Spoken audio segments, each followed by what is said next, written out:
Welcome, welcome, welcome back to the Healthy Caregiver.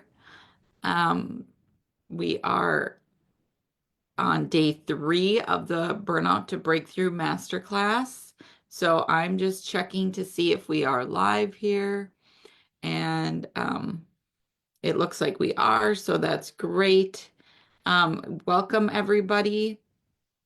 I'm just going to invite everybody. Remember, I do that on my phone. That's what I'm doing over here. My tech is sometimes challenging. So, welcome everybody to day 3. Um, where day 3 is all about prioritizing, making yourself a priority without guilt. So, we're just going to touch on that this morning. So, welcome back to day 3. I know it's early, especially for my friends on the West Coast. So, if you are catching the replay, please let me know. Um, so I'm glad that you're here. If you're here live, please let me know. If you are catching the replay, once again, I love to know. So we're just going to do a quick recap. Um, Day 1 was all about building awareness, especially around our thoughts and our self-talk. We explored our internal dialogue, directly affecting our emotions and our actions, and ultimately our daily experiences. And then we learned how to shift from being our own harshest critic to becoming more of our friend. Day 2, we focused on mindset, specifically the difference between the fixed mindset and the growth mindset. We began exploring how we can reconnect with really what lights you up. What do you desire? uh, and how gratitude can shift us from that autopilot thinking to the intentional thinking. So we're not just waking up, jumping into an old program on autopilot. We're not dragging yesterday's garbage into today. So how did that go for anybody? Was anybody able to practice that when you woke up this morning? And if you didn't, that's fine. It's new. You may have forgotten. Um, so I suggest even putting a little note on your bedside table before you go to bed, just so you can remember and just experiment. So if you missed either of those sessions, I highly encourage you to go back and watch the replays because each day they build on one another. And Facebook has a new rule that they only are allowing videos for a short period of time. So it's not going to be stored forever like it used to be. So I really invite you to get it on your schedule and even listen to it like a podcast. So, like I said, whether you're joining live or you're catching the replay, please let me know in the comments so that I know who is with us and where you're tuning in from. So here we go. Oh, I see Judy's here this morning. Good morning, Judy. So glad to have you with us. So you are you a priority in your own life? So let's just take a moment to check in with that. It's simple, but it's powerful. So where do you fall on your own priority list? Are you near the top of the list or are you barely on the list at all? Once again, no judgment. We're just being curious. So for many caregivers, the honest answer is, I'm not even on my list. That was me. I'm not even on my list. If I could just do things for everyone else, I'll be fine. And that's exactly where we just get to begin to build awareness. If you're not on the list or you're barely on the list, I ask you to get curious about that. Wow, what is that? What is that telling me?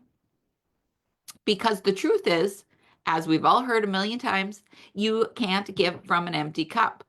And if we want to start taking back our time, our peace, and ultimately our life, we just have to begin with that one essential shift.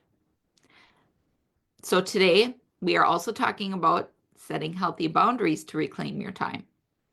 Um, and when we talk about boundaries, sometimes people get funny, like, oh my goodness, and myself included, like sometimes boundaries get a bad rap. So I just want to clear up any cloudiness. So boundaries are not walls. They are not cold. Boundaries are not selfish and they're not unkind, even though I know it might feel like that when we're setting them. What boundaries actually are is an act of self-respect. So just put on that new perspective. They're an act of self-respect. They are invisible lines that really separate what is yours, your time, your energy, your emotions, from what is not yours, like other people's reactions, other people's behaviors, other people's expectations. So boundaries tell the world, um, they tell the world that this is what I will allow and this is what I won't allow. So this is where we get to teach people how to treat us. So caregivers often struggle with boundaries because we're deeply conditioned to be people pleasers. I have been working on this for years and years. So we say yes to everything, even at the cost of our own well-being. But without boundaries, resentment builds invisibly. You're not aware. Every time I say yes when I want to say no, another level of resentment builds, even towards that person. And really, it's our responsibility. Fatigue sets in, and then we start to lose ourselves. So that's why boundaries are so important. When we don't set boundaries, we unconsciously teach others that we'll accept anything, even being treated unfairly or taken for granted. So I used to get so upset that I was being taken advantage on. People were walking all over me, until I learned that was actually my responsibility, which initially was triggering. But once I tried that new thought on for a little while, it was empowering because I actually had control over it. Here's the empowering shift. You are in charge of your own time, your own energy, and happiness. No one else, not even your loved ones or your children.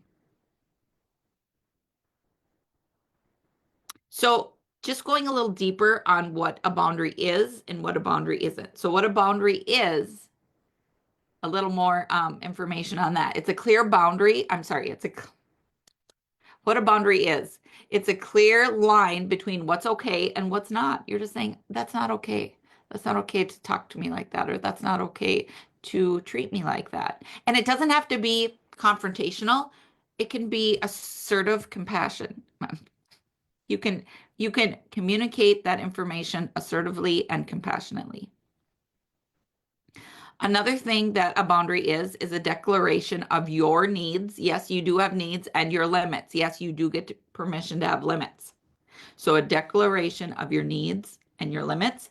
A boundary is a way to protect your energy and emotional well-being. That's really what your boundary is doing. I need to protect my energy, my peace, my emotional well-being.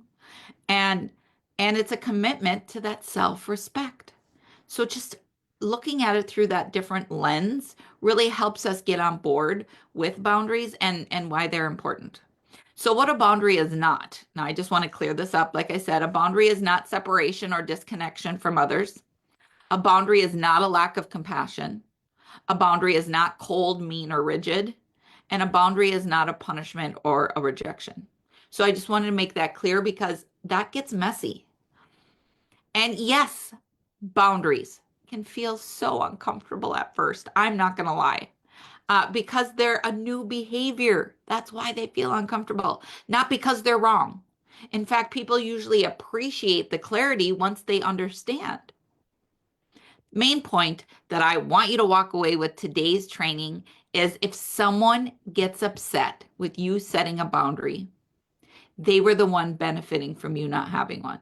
I'm going to say that loud for the people in the back because this is really, really important. Um, if someone gets upset with you setting a boundary, they were the one benefiting from you not having one. And that's okay. They can be upset. They'll get over it. So I'm just going to share a little my personal experience around boundaries. So I used to say yes to everything, helping, fixing, solving, even if it meant I had to cancel my own plans or I had to sacrifice my own needs. The pressure was to always be available. And guess where that pressure came from? Me. It all came from me.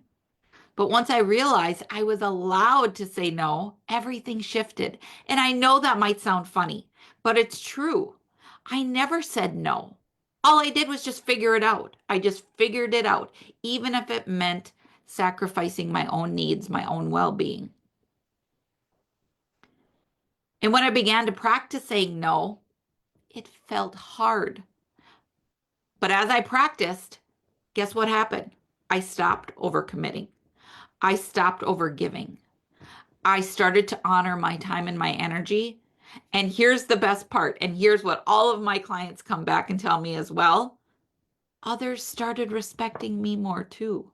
I've always got the respect I was looking for. Aha. So that's the light bulb moment. Oh, good morning, Radisha. I think I'm saying that right. I'm trying hard. So good morning. So glad to have you with us. So here's the deal. We all have 24 hours in a day. What you do with your 24 hours is very powerful. Now, I know you might be thinking, I don't have time for myself. My day is filled with other people's needs. Once again, I was the poster child for this, so I get this. I've been there. But this is what changed everything for me. Someone gave me permission to believe it could be different.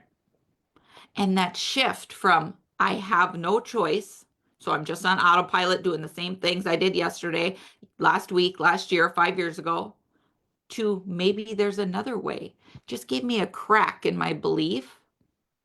And it was the start of everything shifting. So when you believe that your needs matter, because they do, you begin to carve out space for yourself. You stop surviving and you get to start living again.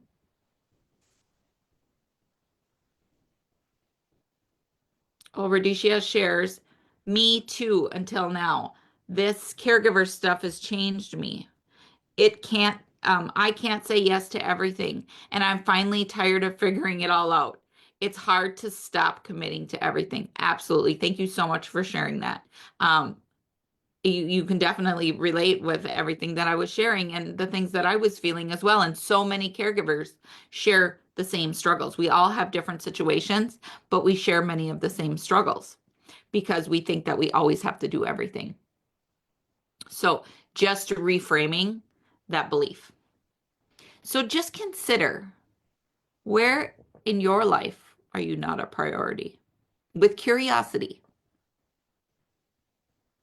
And maybe tap into what's one area where you actually feel taken advantage of.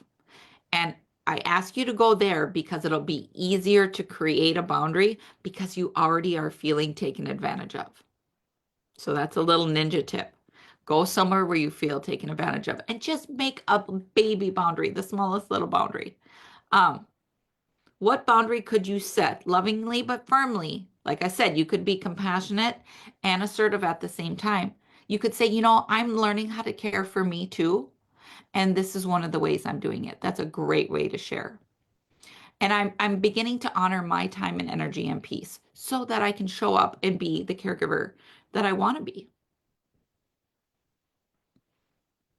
So this is some of the work that we do in the Caregiver Reset, the emotional wellness journey program that I've opened enrollment to yesterday. So don't forget that the enrollment's open for that. This is the deep dives that we do into the emotional pieces and navigate where, all of the resistance is, excuse me, coming from and really clear it up.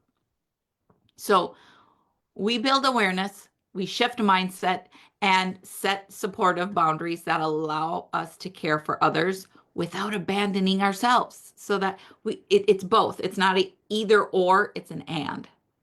And that's a really easy way to think about it. It's not that I have to be a caregiver or I get to be a caregiver or have my own life too. I can be a caregiver and have my own life too. Will it look different? Absolutely. Will I think different and behave different? Absolutely. So you get to decide where your energy goes. And you're allowed to reclaim your place on your own priority list because you matter too.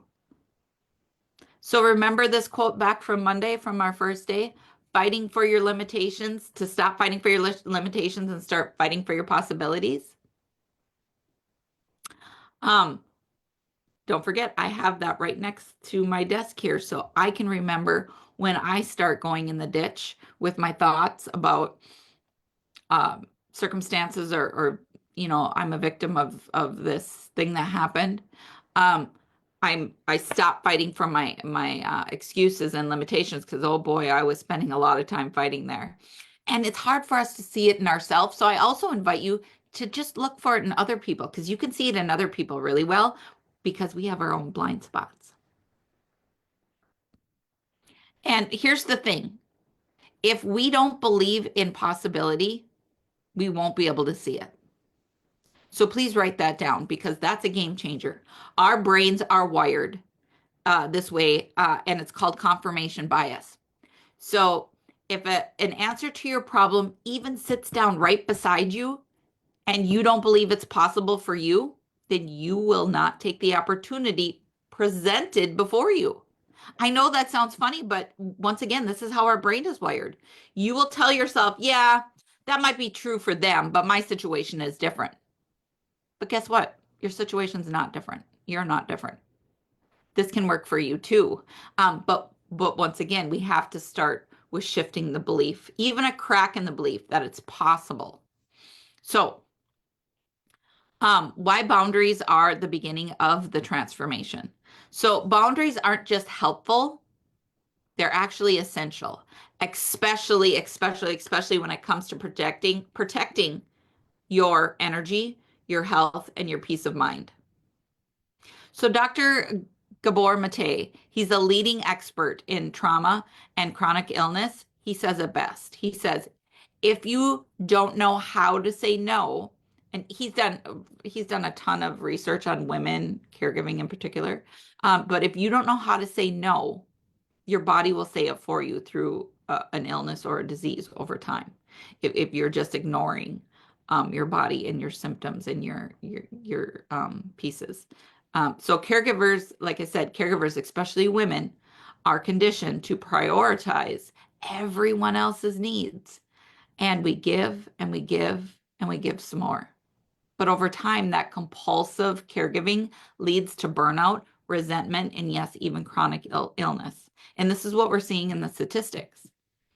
Um, so I love that term, compulsive caregiving, because I can really relate with that. Only because I learned I was sourcing my own worthiness through caregiving. But once again, I had no awareness. This is all going on in the subconscious brain. That's why I'm so passionate about this work because it's not selfish to prioritize yourself, your well-being. It's not indulgent and it's not wrong. Choosing your physical and mental health is not selfish.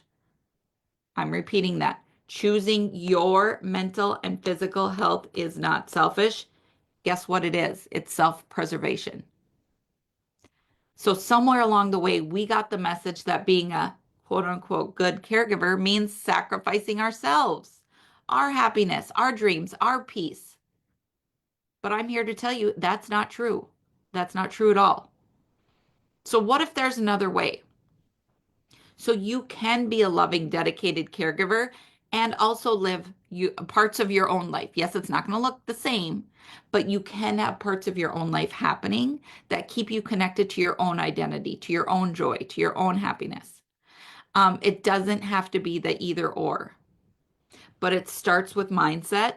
That's why we spent 2 days on mindset, and it starts with the stories that we're telling ourselves and what we believe to be true. Once again, if I believe this is not available for me, Kaylee Johnson will come right here and show me a different way, and I'll say, yeah, that might work for her and the people she's working with, but it's not going to work for me. So just recognize it's a confirmation bias. You can look it up. We'll run around and collect evidence for the belief that we see, the belief that we hold true. So I had to stop fighting for all the reasons why life couldn't be different. And I had to start looking for all the ways it could. It was scary because it was unfamiliar. But I made that mindset shift and there was no turning back. And the same freedom, and I want the same freedom for you as well. So, um, like I said, where could you build a healthy boundary this week? Or what people-pleasing behavior could you release? Please let me know in the comments, either one, if you're brave and can share a boundary that you're committing to build. Because once we share it, We can hold each other accountable. And accountability, we follow through, 85% higher chance of following through. So I would like to do an exercise with everybody today. Once again, it's just a couple minutes of an exercise, but it's really about reclaiming your energy through your boundaries. So we're going to do probably a 2-minute visualization on reclaiming energy through boundaries. So I just want to ask you to just take a moment um, and sit with your feet flat on the floor and close your eyes if that's available to you. And take a slow, deep breath in and hold it at the top and exhale slowly.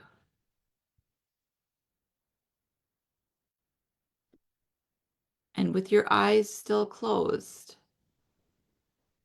take a moment and consider your boundaries or where you could create some healthy ones. Your boundaries are completely your responsibility and no one else's. Feel your body and acknowledge it is your body and your responsibility.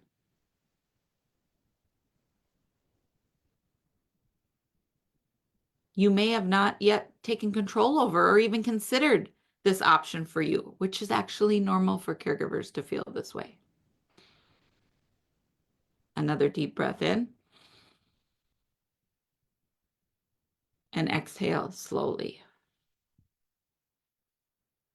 And consider that you've been given complete charge of what is right for you and what is not.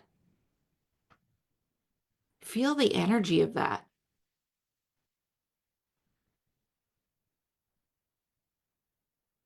Take another deep breath in. Exhale slowly. And as you feel into this, acknowledge that this is right for you. Acknowledge what is right for you. Feel any power you may have given away in the past, maybe through lack of boundaries. Um, Feel all of that coming back to your body right now. Feel the energy filling in your heart and in your soul.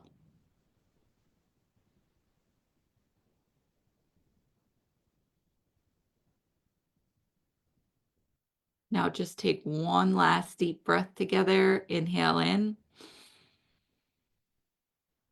hold it at the top, and exhale slowly. And as you open your eyes, just notice how you feel. Please let me know in the comments how you feel and how this was for you.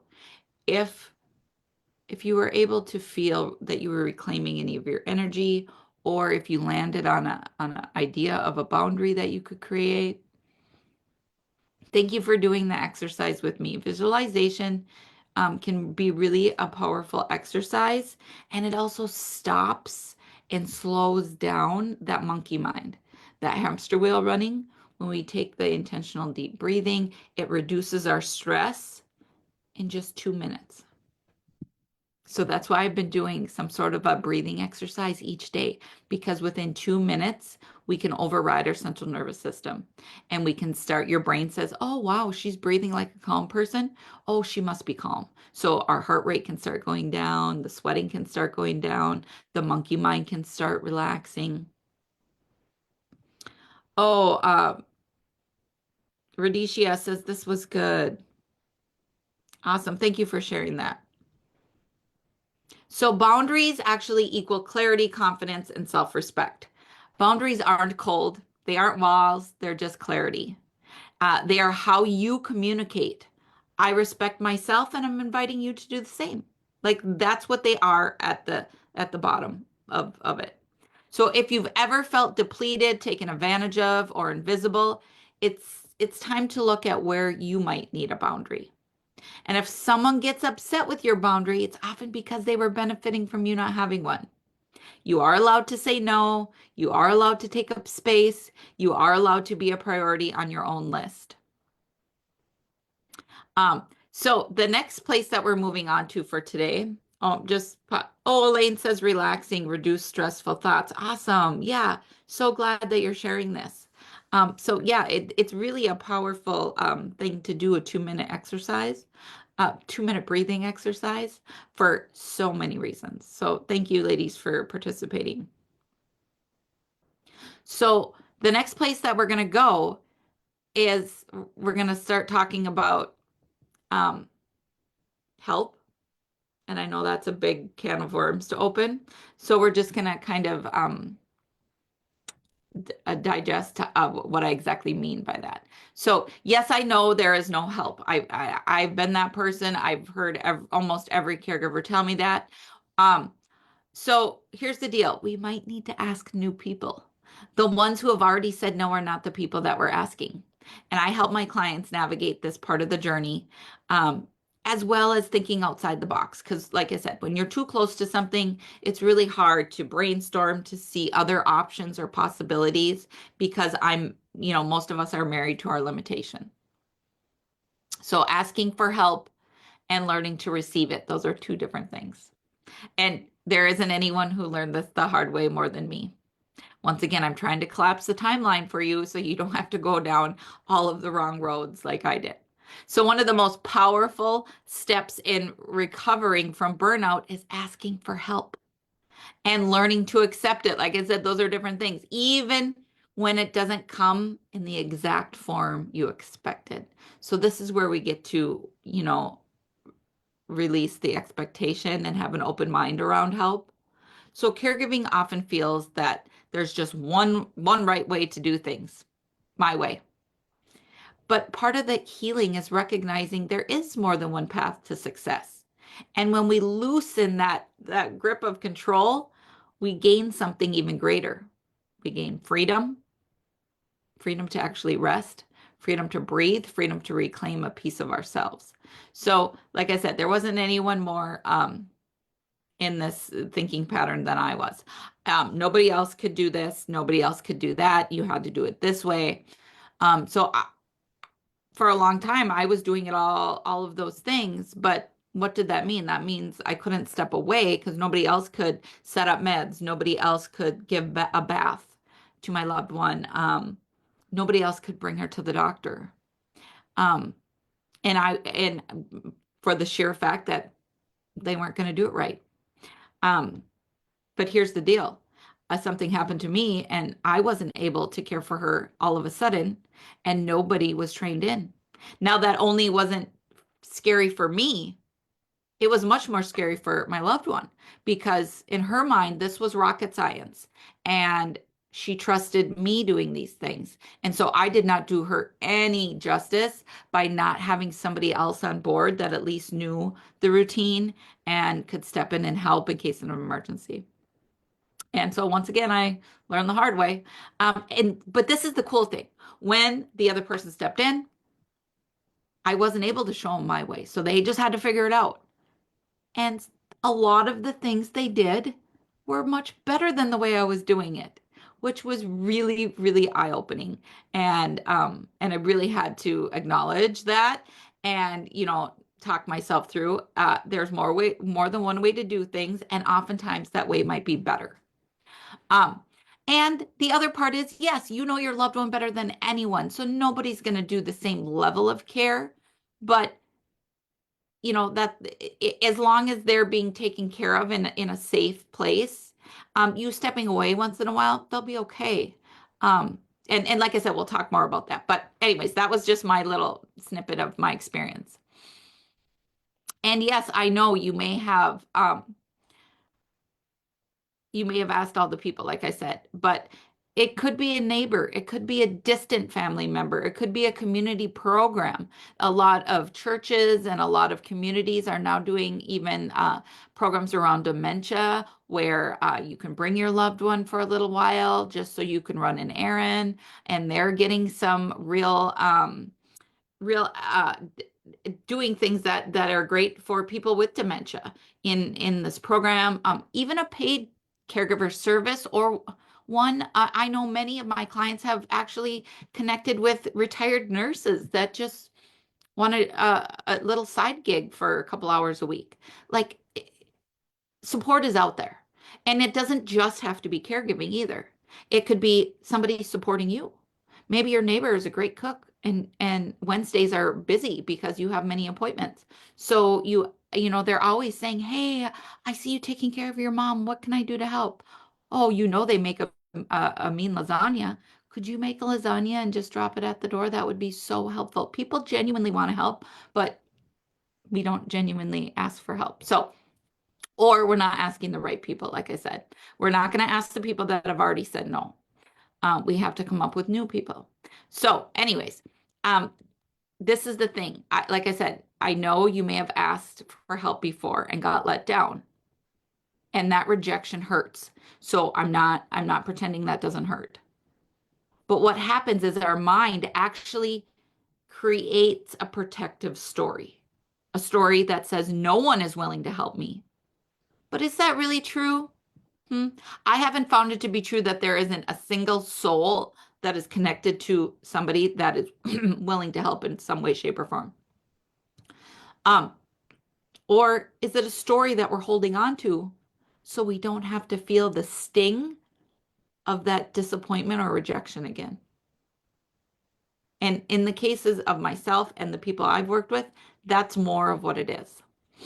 So let's change that story. Today's reflection is about noticing where I've closed doors on help. Or maybe I think they might not do it right. Remember, we're looking for just that crack.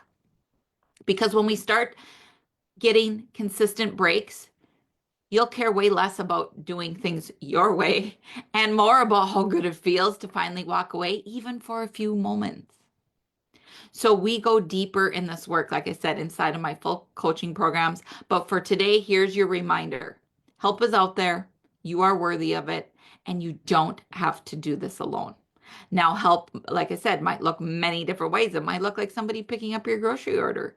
It might look like, um, somebody helping with the finances. So, it could be all sorts of things. So the final step today is delegation with intention. That's another way that we can help us get on our priority list. So, one of the most powerful things we can start doing to be a priority is learning to delegate. Once again, I was not good at this. Um, this is my story. When I started trying to create a little bit of time in my life, my assignment was to delegate something. That felt really hard when you're a recovering control freak, right? So I said, okay, I'm just going to ask my husband if he would fold the laundry on Wednesdays because I'm gone. Okay, great. So there's a couple loads of laundry. If he could fold them, that otherwise it just sits there and it's clutter and it makes me crazy and I don't have time and all the things. So he was like, sure, yeah, I'll do that. And then when he folded the laundry, guess what? He folded the towels wrong. And I was like, well, there you go. See, I have to do it myself because he can't fold the towels right. And then I really had to get honest with myself and say, you know what? This is really silly thinking. And even if the towels aren't folded perfect, it's much more important that I get my time away or I get some help so that I can have 5 minutes to do the thing or I can have 10 minutes to read my book that I've been wanting to read for 2 months. But because I'm walking around having to control everything, that's not happening.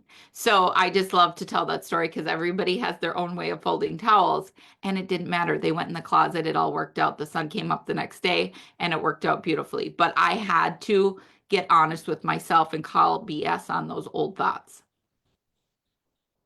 So delegation isn't about totally about giving up control. It's about creating space for your well-being. It's about allowing others to show up too, even imperfectly. So you can really start showing up for yourself. So that's the big part of the delegation. And once again, I know this is going to feel uncomfortable at first. You might even feel resistance bubbling up. Just notice that. The resistance is not a red flag. It's a sign that you're stepping into something new. And as we know, our brain hates anything new. Our brain hates change. So Mayday, Mayday, she wants to change something. Nope, we're going to stay over here because this is, at least we're surviving. Maybe we're not thriving, but we're surviving. That's all your critter brain cares about. So, new thinking, new habits, and ultimately a new way of being. That's where we're headed. So the truth is, if nothing changes, nothing changes. And I used to believe I never had time. And guess what? I didn't, because that belief shaped everything. But when I started to believe that I deserved time, and now I'm just talking about 10 minutes to start, um, and that I was allowed to rest, everything shifted.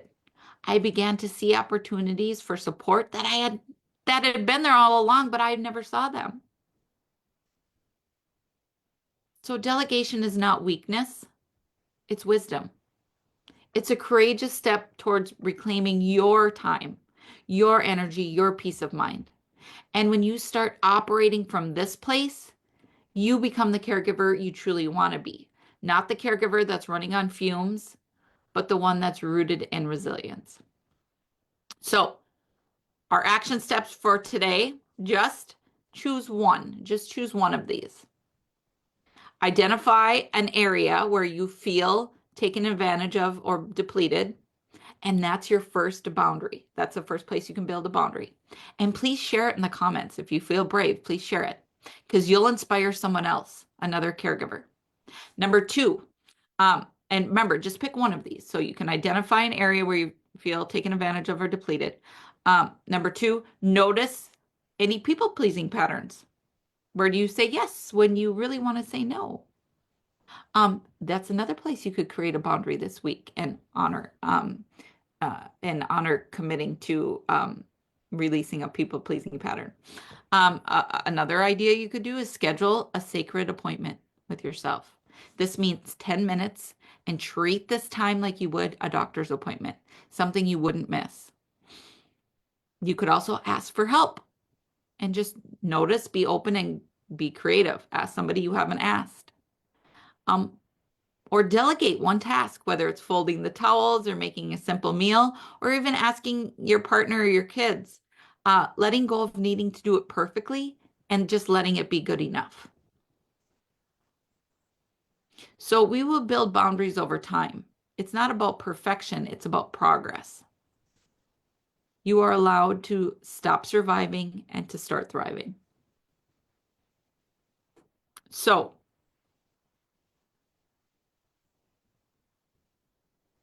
before we get to our drawing, which we're going to do here in just a minute, don't forget, like I said, enrollment is open for the Healthy Caregiver Reset, which is a 6-week emotional wellness journey for caregivers. So if you're feeling emotionally drained, overwhelmed, or like you've lost your life in caregiving, it doesn't have to stay that way. The Healthy Caregiver Reset is a powerful science-backed group of a coaching program designed to help you rewire your brain for calm and clarity and peace, stop being hijacked by stress and negative emotions of caregiving, and really reclaiming your energy, peace, and identity without guilt.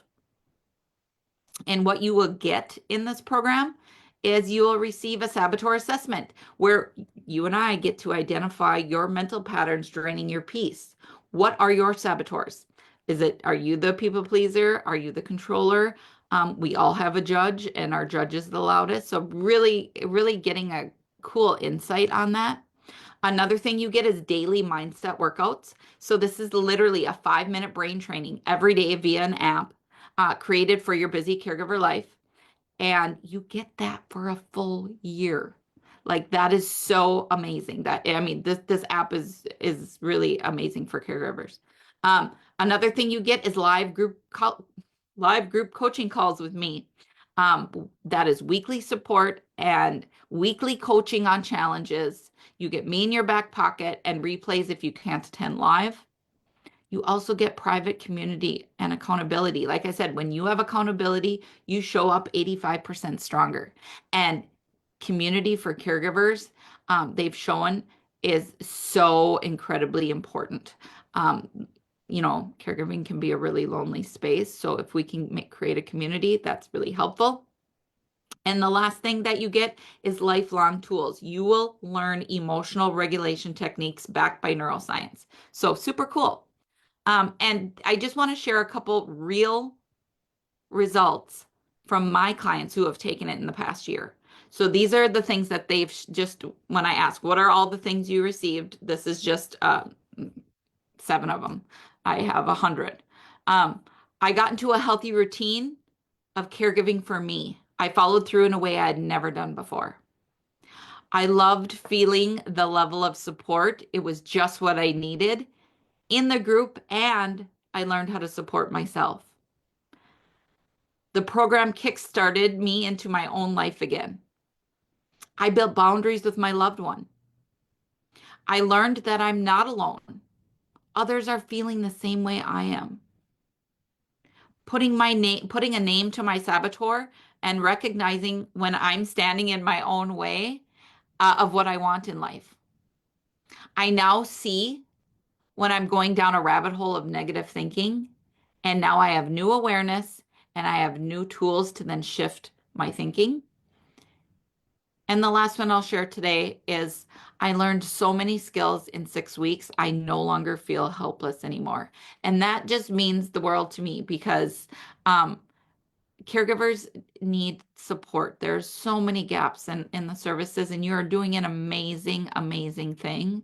So, so I want there to be things out there for caregivers. Special offer until May 28th. For the people taking this masterclass, just remember the regular price is $597 and you get $200 off. So it's $397. Payment plans starting at $100 a month. And scholarships are available. So no one is turned away for a financial need. If you need that scholarship, you just fill out a short little form. And so I want this available for everybody. Um, this is for you if you're exhausted and ready for change. This is for you if you want to stop reacting and start responding. And it's for you if you are ready to feel grounded, empowered, and present again. By mid-July, you could feel amazing with a whole set of tools and a new level of emotional intelligence. So our daily giveaway. And if you have any questions, please just message me, email me, and I will walk through any of your questions. I help caregivers make empowered decisions that are right for them. And if this is not right for you, I have a million resources. I point you in the direction that is right for you, or I share a resource with you that works best for you. So our giveaway today, don't forget, each day we are doing a free one-on-one caregiver strategy session.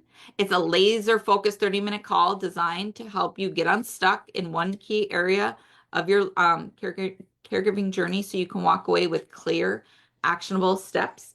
And today our winner is da da da.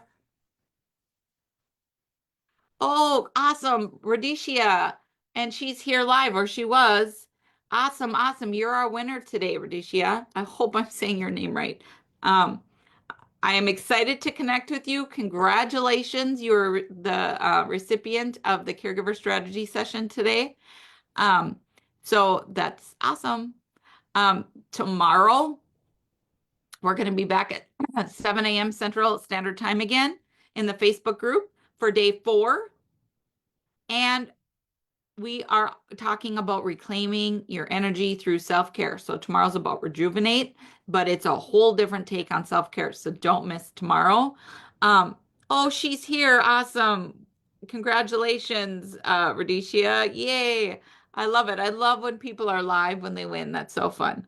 Thank you for being a part of our session today. Awesome. Awesome. You guys have a great rest of your Wednesday, and I will see you back here tomorrow at 7 a.m. Central Standard Time.